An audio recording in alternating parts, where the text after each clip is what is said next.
5:15 a.m., December 28, 2014. Juanda Airport, Surabaya, Indonesia. 155 passengers and 7 crew members are boarding an AirAsia flight on a routine hop to Singapore, one of the world's busiest airports. Air traffic controllers assign the flight the call sign WAGON Air 8501. WAGON Air 8501, good morning. WAGON Air 501, good morning, Juanda Tower, go ahead.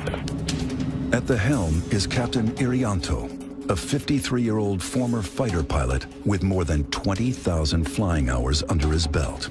The co-pilot is 45-year-old Frenchman Remy Emmanuel Placel. He's flown over 2,000 hours. Also on board is 22-year-old trainee flight attendant Karanisha Haidar Fausi. The planned route from Surabaya crosses over the equator through latitudes that are home to the world's most destructive weather, known as the Intertropical Convergence Zone. It's the hottest place on the planet, I think, is the sea surface temperatures in the Intertropical Convergence Zone. That means there's lots of moisture going into the atmosphere from the ocean. Water vapor is the fuel for tropical storms. It's where the energy comes from. Although it's warm air that creates storms here, when it reaches high altitude, temperatures within the clouds drop dramatically to as low as minus 112 degrees Fahrenheit, as cold as winter in Antarctica.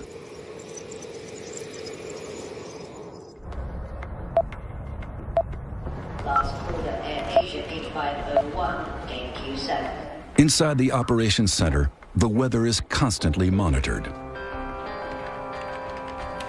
Itu tidak ada kondisi yang mengkhawatirkan. Ramalan cuaca atau prediksi cuaca pada hari itu di Surabaya tidak ada masalah. Tetapi di Singapura yang kami terima tafornya memang ada kondisi hujan ringan. The forecast is clear, but that could change at any moment. Basically, it's the bread and butter of the pilots flying in the tropics, is that they are always, on virtually every flight, flying around thunderstorms. Juanda aircraft ready for start and push back.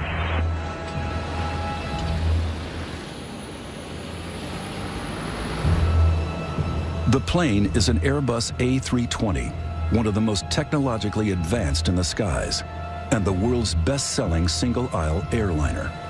WAGON Air 501, clear to Singapore, Mike 635, level 240 initial. This plane has flown 13,500 times, covering more than 23,000 flight hours. WAGON Air 501, clear to takeoff.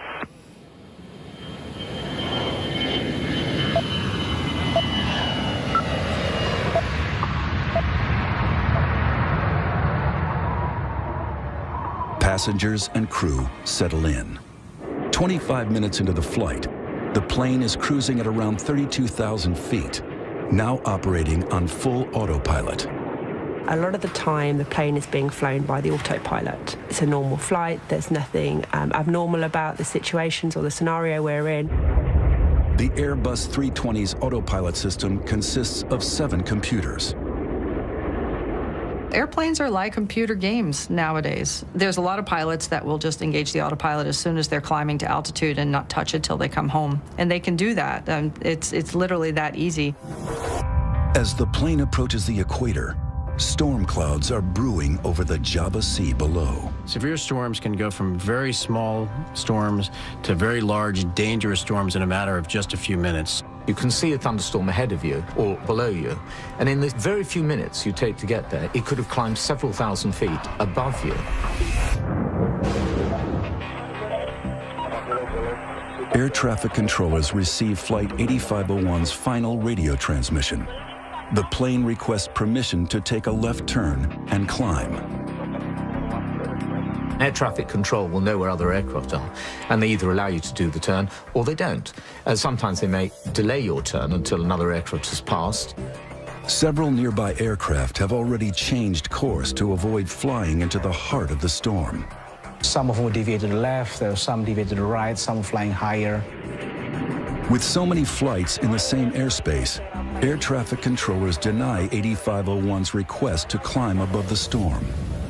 To be denied a climb, very normal. It happens on virtually every flight, because there you'll be passing through aircraft flying in the same direction as you, because it's always better to fly through weather than it is ever to hit another aircraft. With the possibility of severe turbulence ahead, the crew face a critical decision: to stay on course or change direction. This aircraft was the only one at 32,000 feet at that time. The other aircraft flying around the same air routes were at 30 to 38,000 feet. This animation shows the flight path of the plane's final minutes, halfway into its flight to Singapore. At 6:16, radar data records that the plane is cruising at around 32,000 feet. Seconds later, still cruising. But then, the plane deviates from its course and turns left. You would have been flying it with the autopilot, and so you put changes to direction by turning a knob, as opposed to actually flying it with the joystick. The 155 passengers on board have no clue that they are just 2 minutes from disaster.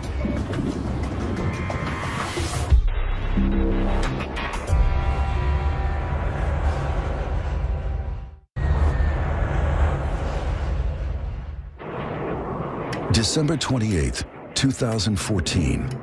An AirAsia flight to Singapore is flying into a thunderstorm. Modern airliners are designed to withstand the turbulence produced by severe weather, but a thunderstorm is not a place any pilot wants to be. Fear. Definitely fear. There are no pilots who fly through a thunderstorm who don't experience fear. But you overcome that because you have a job to do. The guidance was you're going to encounter some thunderstorms. They didn't know how severe they would be. They didn't know precisely where they were going to be. So you don't know until you get into it. And then when you get into it, sometimes it's too late. A massive thunderstorm is the ultimate hazard for the crew of an airliner. In the last 50 years, bad weather has been a factor in over half of fatal commercial air accidents. I mean, there's so much energy that's being released in a storm like that. It's just chaotic. It's dangerous. It's turbulent. And there's an added force of nature to contend with: total lightning. Total lightning is both the cloud-to-ground lightning that we're all accustomed to seeing when it hits the ground, but in severe storms, there is 10 times as much lightning that is up in the cloud. At 6:16, radar data records that the plane is cruising around 32,000 feet. But then the plane turns left, and for reasons as yet unknown, it climbs steeply.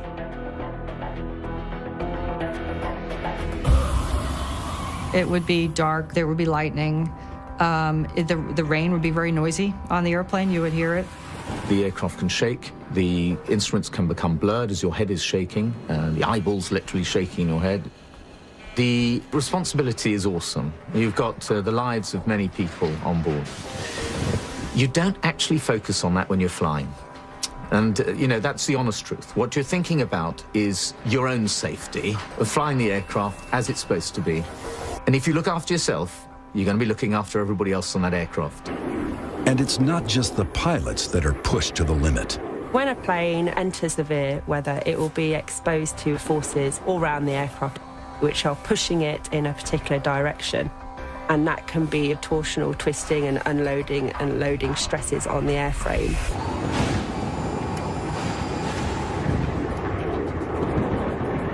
The plane climbs through 37,000 feet.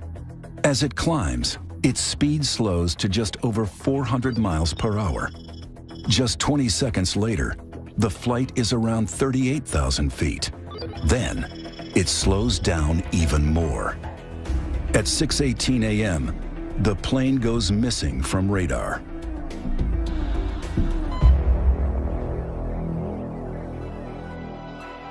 Within an hour, air traffic control announces that they have lost track of the aircraft. Distraught families are desperate for answers.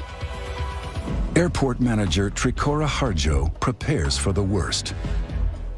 Demikian juga segala sesuatunya yang berkaitan dengan krisis center dari mulai sarana komunikasi, kemudian papan pengumuman atau papan informasi kami siapkan, dan juga kami menyiapkan informasi-informasi yang tentunya nantinya akan dibutuhkan apabila memang terjadi benar adanya atau lost contact. Then, the news is made public. 162 people are feared dead after an AirAsia flight goes missing. Within 3 hours, a massive international search effort is launched, led by the Indonesian military. Also in support are Australian, American, Russian, Singaporean, and Chinese search teams. With 30 ships, 3 warships, and more than 20 aircraft equipped with visual, radar, and sonar surveillance, covering a search area of 60,000 square miles of the Java Sea. This disappearance immediately brings back memories of an infamous unsolved mystery from the same region 9 months earlier. On March 7, 2014, Malaysian Airlines flight MH370 was en route from Kuala Lumpur to Beijing with 239 people on board. An hour into the scheduled flight, it disappeared from radar screens. The search effort was the biggest ever launched, but it failed to find the missing plane. What happened remains unknown. For 3 days, the world wondered if this would be another never-ending mystery. Could it be terrorism or a rogue pilot? But then, wreckage is discovered. All the evidence points to the plane having crashed into the sea. Everyone on board is dead. One of the first bodies to be recovered is the trainee flight attendant, Karunisha Haidar Fausi. Her funeral becomes a focus of national mourning. Unlike MH370, there's no missing plane here. The mystery is, how did this happen? 10 days after the first wreckage is located, there's a breakthrough. The black box data recorder from the AirAsia plane, which came down off Indonesia, has arrived in Jakarta for examination. As the recovery operation continues, experts around the world begin to ask, how can one of the world's most sophisticated planes suddenly drop from the sky? We gotta know what happened. We have to know what caused it. The first thing, the most important thing for the families is they want to know what happened. They want to know the truth. And of course, they deserve to know the truth. The priority for the families is to ensure that no such disaster ever happens again. The official investigation is ongoing, but based on released information and expert analysis, it is now possible to explore the key factors which likely influence the plane's final moments, and this may change the way you feel about flying.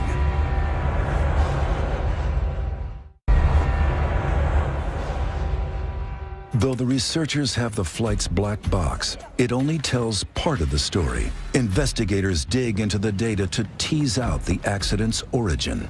We understand that there are 3 conditions that can cause the accident. First, the instrument, maybe the airplane itself, human error, and the last thing is the weather situation. The first question is, what caused the plane to climb so fast? After cruising at around 32,000 feet, the plane turns left and climbs steeply. Just 40 seconds later, the plane is over 37,000 feet. 38,000 feet. That's a climb of nearly 6,000 feet in less than a minute. 3 times faster than normal and outside the parameters set by the autopilot. So was the plane out of control, or was it direct pilot action? 6,000 feet per minute is a pretty hefty climb at altitude, no less, when the performance isn't as good. It's possible that they pulled the nose up and traded speed for altitude. That is possibly what happened, that the aircraft was climbed too steeply. But there could be another reason. It's possible that they got into an updraft and they were carried up by a bubble of air, basically. It's very turbulent and very chaotic and very dangerous, and what goes up has to come down. So you have a massive updraft, and then you get a massive downdraft, and that's just a terrible scenario for a plane and a pilot. You don't want to go into that.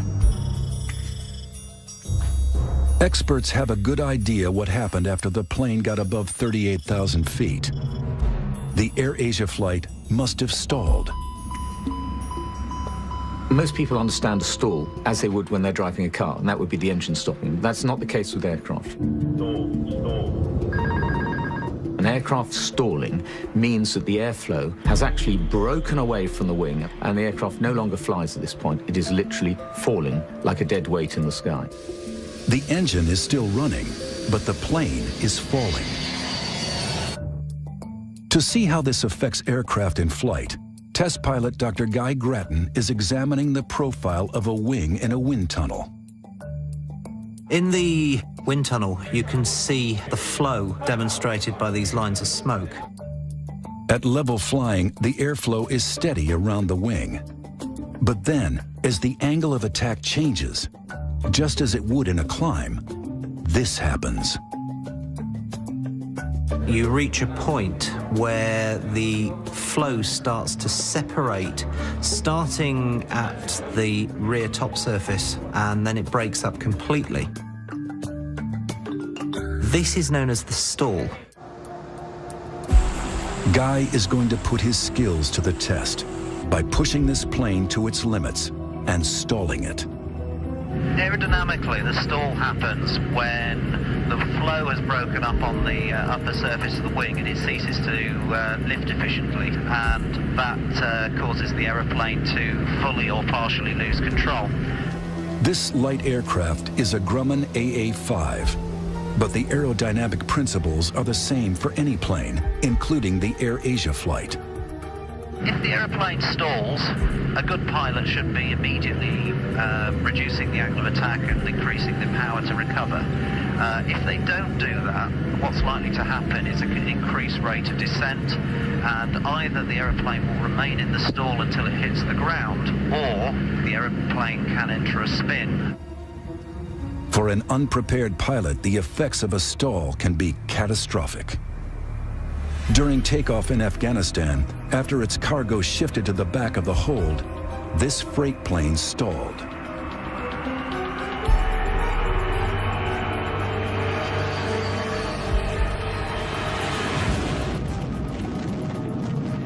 At this level, Guy is cruising, but at a very high altitude where the AirAsia plane was flying, all aircraft hit a point where speed becomes critical. It's an area known by pilots as Coffin Corner. Coffin Corner exists at a high altitude, and to fly at those conditions is really very difficult because you've got to manage the speed of the aeroplane very, very accurately. Every plane has a maximum and minimum speed. The complicating factor is the higher the altitude, the smaller the margin of error between going too slow and going too fast. If you go high enough, what you do is reach a point where the stall speed and the maximum speed are very close together, and we refer to the aeroplane as being in Coffin Corner because if you go any faster, then you'll lose control or break the aircraft, and if you go any slower, you'll lose control of the aircraft. So it's a very vulnerable place to be. Whether or not you're high up in a Coffin Corner or at low altitudes, a stall possesses a unique challenge for a pilot. I'm just going to reduce the power, and then I'm going to hold the nose up. The effect of that is going to be that the speed's going to bleed off. Anything below 60 knots risks a stall. Okay, just closing the throttle now. You can see the speed is bleeding off now.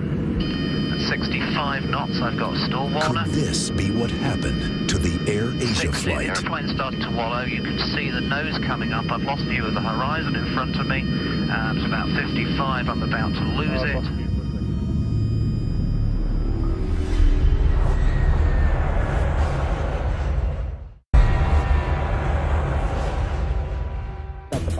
In the weeks after the AirAsia flight crashed into the sea, one thing emerged as a crucial factor: stalling. Okay, just closing the throttle now. Guy Grattan is investigating what a stall means for pilots, and that means losing control of his plane. 5 knots, I've got a stall warner. The aircraft drops 200 feet. The aeroplane has stalled, you see it pitch nose down, and I'm recovering the aeroplane from the stall. To regain control, Guy dips the nose to gain airspeed, then levels out. A very dramatic stall, if you're not expecting it, can be quite frightening. Might even lift off my seat and hit my head on the ceiling in the cockpit. All commercial airliners are put through stall tests. But is this what happened to the AirAsia flight as it climbed too steeply?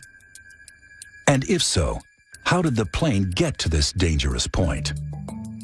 Pilots are trained to recognize the stall. In fact, first thing pilots are trained to recognize is the approaching stall. The captain of the AirAsia flight was a former fighter pilot with 20,000 flight hours under his belt. Up above 30,000 feet, there is plenty of height to recover an aeroplane from a stall. So even if the aeroplane was stalled, that in itself doesn't explain the loss of the aeroplane. So the critical question is, what other factors might have been at play? And to fully investigate that, we need to look inside the cockpit. Seasoned pilot Captain John Mahan is flying an Airbus A320 flight simulator, an exact replica of the lost plane. The reason why we try to simulate what happened in an accident or incident is for learning and whether we can take that information forward to stop it happening again. And also finding out weaknesses in the system that can lead us into difficult areas. Every reading we see, every indicator we see, will be exactly what the AirAsia pilots would have seen. For all pilots, accurate instrument displays are vital. All aircraft are designed in such a way that they give you information, and it's our job and our profession to identify that information and prioritize. The instruments are everything, and you ignore them at your peril. However, if you get an instrument failure, you have to be able to recognize it. If you follow a faulty instrument, then you can cause the aircraft to over-control, and at that point, anything can happen. Flight 123, requesting plan. This simulator has been programmed to reproduce an instrument failure while climbing from 32,000 feet. That doesn't look right. Looks like unreliable airspeed to me. Check that, please. Captain, standby is indicating 0.72. 0.72. The pilots scramble to identify the fault. Current checklist, unreliable airspeed. 396 Here, knots. it's an unreliable speed indicator. Autopilot off. Flight director's off. Birdie's up. Recognizing the fault, the crew switch off part of the autopilot protection, which hands the main controls back to the crew. Courage checklist. Seatbelt sign on. Movement to CL. Master caution. Overspeed. Caution pitch. Next, they switch off the computers related to the faulty speed indicators. Seconds later, this happens. A stall warning is an indication that you are getting into an environment where you're about to lose your lift on your wing. In an attempt to recover from a possible stall, John puts the nose down to gather speed and drops 5,000 feet, then levels out. Wings, maintain wings level. Speed 370. In this case, John recovers the plane successfully. Maintaining 30,000 feet. In the case of the AirAsia flight, we know that the Airbus A320 climbed rapidly and that it probably stalled at 38,000 feet. We also know that faulty instruments contributed to another tragic Airbus disaster and another stall 5 years earlier. On June 1st, 2009, Air France Flight 447 was en route from Rio to Paris with 237 passengers and crew on board. At 2:10 a.m., the Airbus 330 went missing from radar. Un accident tragique. It was 2 years before the flight's black box recorder was found and finally revealed its secrets. Colleen Keller is an air traffic investigator who worked on the search for Air France 447. The similarities with the AirAsia crash are striking. It ran into bad weather right around the tropical conversion zone, right at the equator. The initial malfunction was caused by the computer shutting down. On the side of the plane are metal cylinders that measure airspeed. They are called pitot tubes. The investigators discovered that the tubes had frozen over, causing the instrument readings to go haywire. The computer literally said, "I can't function, I'm confused," and it shut down. After the computer shut down, the pilots were forced to hand fly the airplane in a very difficult area, which is very high altitude. These are some of the actual words spoken by the pilots as recorded by the cockpit voice recorder. Qu'est-ce que vous voulez? T'as le contrôle de l'avion, là? They had the throttles back and they had the nose up, so both those combined to make it start to go very slow. They pulled the power back because they thought they were going too fast, and that put the airplane in a stall on a steep descent, like kind of a floating down descent. Unknown to the Air France passengers, the plane had dropped 10,000 feet per minute. Probably most people were sleeping or trying to sleep. There was a lot of turbulence. The lights were dimmed, and it would have felt like that the whole way down. I don't think people realized what was going on. In the cockpit, faced with unreliable instruments, the crew didn't realize that the plane was in a stall. If they had, the pilots could have recovered control. Instead, they continued to drop towards the sea. Putain, va taper. C'est pas vrai.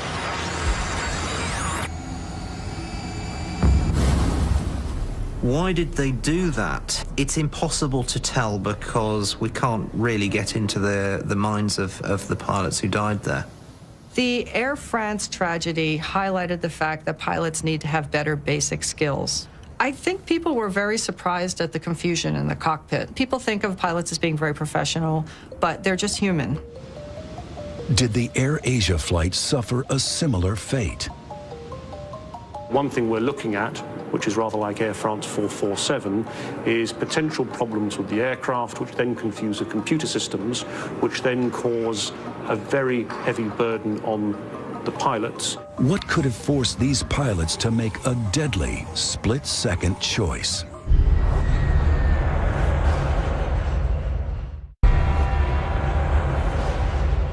Flight 8501's tragic final moments may have come down to something seemingly innocuous: ice. Icing is a very big concern for all aeroplanes. Icing can change the aerodynamics of the plane, but as we learned from Air France, it can also affect key systems. There may well be an issue here about freezing of sensors.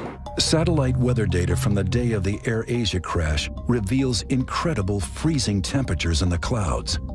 At the top of the storm, it's nearly as cold as the coldest day in Antarctica, as low as -112 degrees Fahrenheit. This wind tunnel replicates flying through a typical cloud at a temperature of just -4 degrees. Here, a pitot tube is put to the test. If the heaters that are supposed to keep the tubes warm fail, this happens. Ice blocks the tube, which means in the cockpit, the readings the pilots receive could be incorrect. But with no suggestion from the AirAsia authorities that these airspeed indicators failed, it remains speculation. The most plausible theory is potential problems with the aircraft and then how the crew responded to what the aircraft was doing. That the plane fell out of the sky is not in doubt. But what happened during its fall could shed light on the flight's final moments. In the weeks after the crash, there were reports that the plane had exploded before it hit the sea. Based on released information, this is what we can piece together. At an altitude of around 38,000 feet, the plane loses speed. Then it drops. Some experts estimate that at that point, it falls at a rate of 20,000 feet per minute, twice as fast as the Air France disaster, down to 24,000 feet, before all communications cut out. To investigate whether or not the plane broke up during its descent, Indonesian aviation analyst Jerry Sujatman is reviewing the data relating to the distribution of debris across the Java Sea.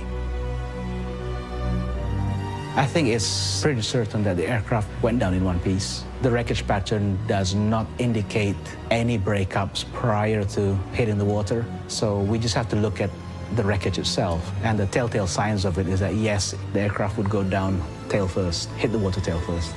It's clear from the wreckage that mid-air structural damage is not a major factor here. From what we hear from the investigators, from the cockpit voice recorders, that up to the last moment, they did put all their efforts into trying saving the aircraft.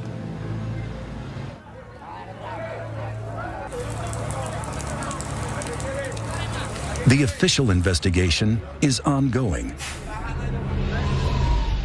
But one thing most experts agree on is that severe weather was a factor in both the Air France and Air Asia crashes. In the last 50 years, weather has contributed to over half of all fatal commercial airliner accidents.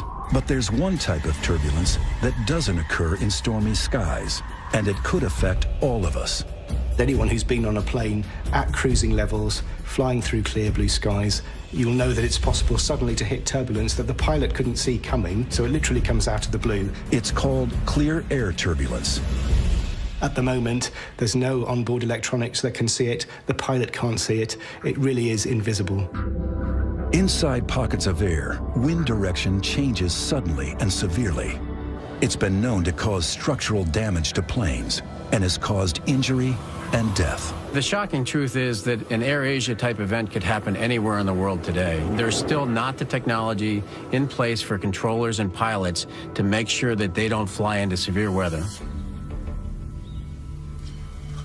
Here at the University of Tokyo, Professor Suzuki is looking to change that. I believe the air travel becomes safer and safer. However, we have to establish a new technology to overcome the weather conditions. Clear air turbulence is invisible, so it's very difficult for an aircraft. It can change the acceleration of the aircraft and attitude. Suddenly, it's very dangerous. This device is designed to detect it. Behind this lens is a shortwave ultraviolet laser. It's a technology called LiDAR. It detects clear air turbulence by spotting currents of water molecules. This is our LiDAR systems. It's prototype one. And this is an optical antenna. And this antenna can receive the reflection from a laser beam. In flight tests, this LiDAR system detects the range of moving water molecules in the air at a distance of up to 18 miles. The aim is to develop a more streamlined onboard turbulence early warning system within years. So there is a possible future there for us in which we could see fleets of airlines fitted with this technology, making encounters with severe turbulence a thing of the past. There's one more advance being rolled out that is set to revolutionize our skies. And it might help prevent an Air Asia type crash in the future by tracking planes in real time.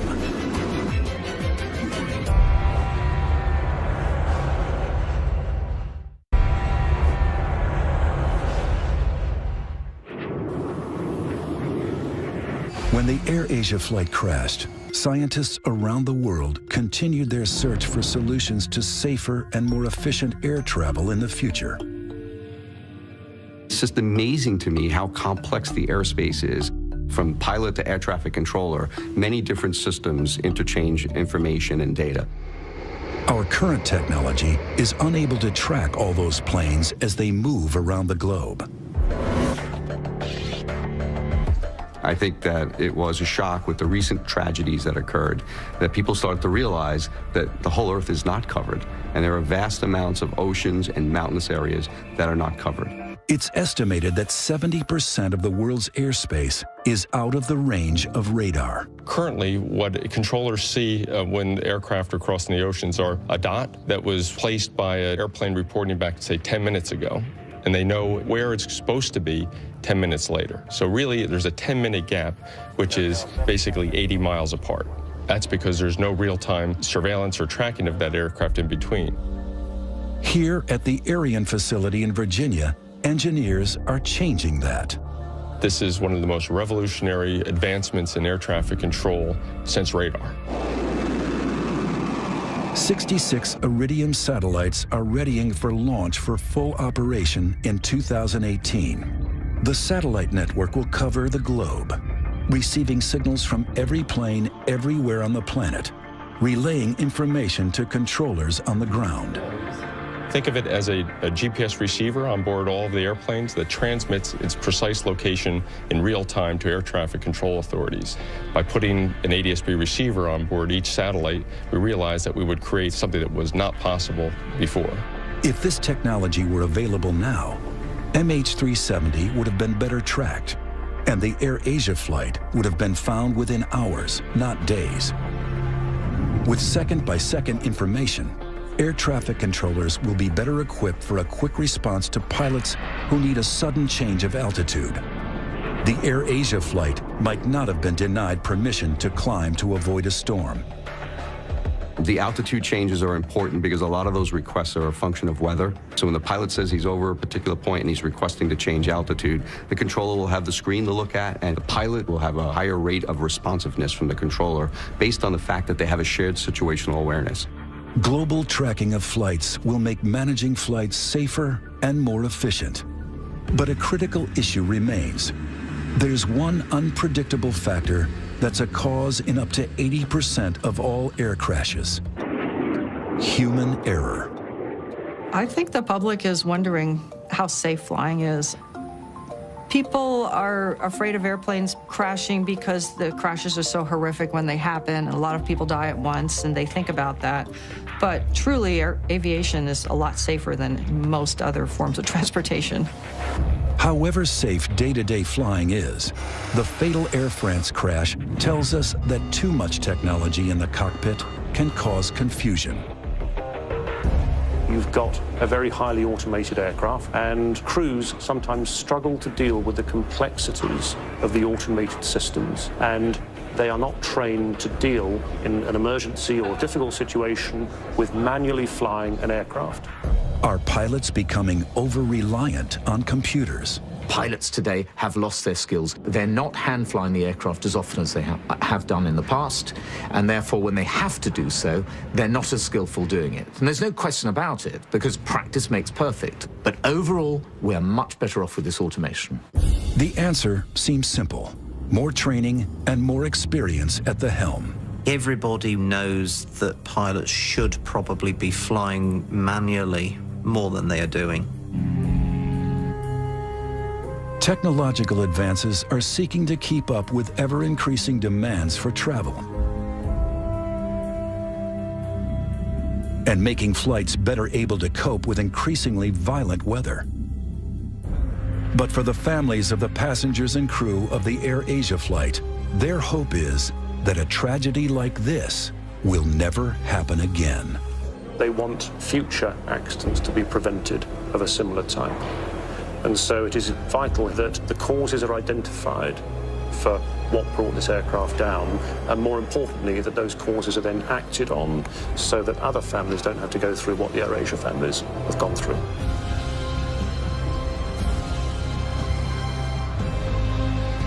This